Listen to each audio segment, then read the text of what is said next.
Developments tonight. Hundreds of protesters have stormed a local government building in the city of Donetsk this afternoon as the east takes a stand against what people there call the rise of neo-Nazis in Kiev. RT's Maria Fanoshina reports.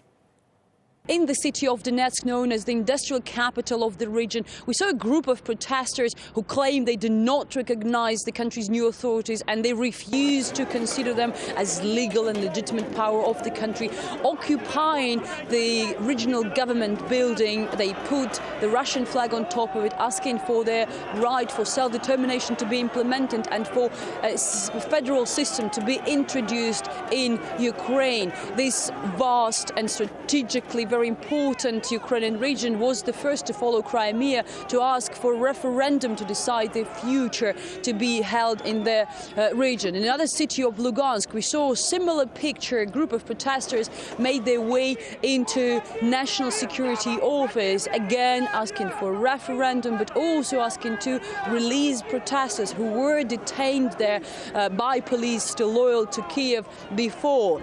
And actually, this is what we see all over the eastern and some of southern regions of Ukraine since the events in Kiev started. But this is just one of the reasons behind these demonstrations. Another reason is Western countries' policies and reactions towards the Ukrainian crisis. Earlier, we saw another group of demonstrators gathering next to the German consulate, again in the city of Donetsk, asking for this powerful European country to stop supporting the authorities in Kiev and in such a way, as the protesters pointed that out, encourage the spreading of fascism in the region. So we've seen these demonstrations and these protests all over these eastern and southern regions of Ukraine since the ousted of President Yanukovych in Kiev, and apparently we're going to see more and more of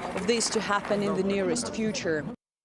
Maria Fanoshina there a bit earlier on in Simferopol. Well, the protest movement's been strong across Ukraine's southeast, a region that's heavily populated by ethnic Russians.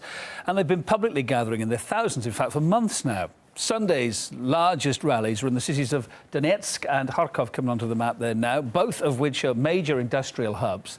But they're not the only places to have seen vast demonstrations demanding a right to self-determination. Crowds have also gathered in Lugansk and Dnipropetrovsk as well. Well, we'll, of course, be following developments in Ukraine, and we'll bring you the latest updates, naturally, here on RT International.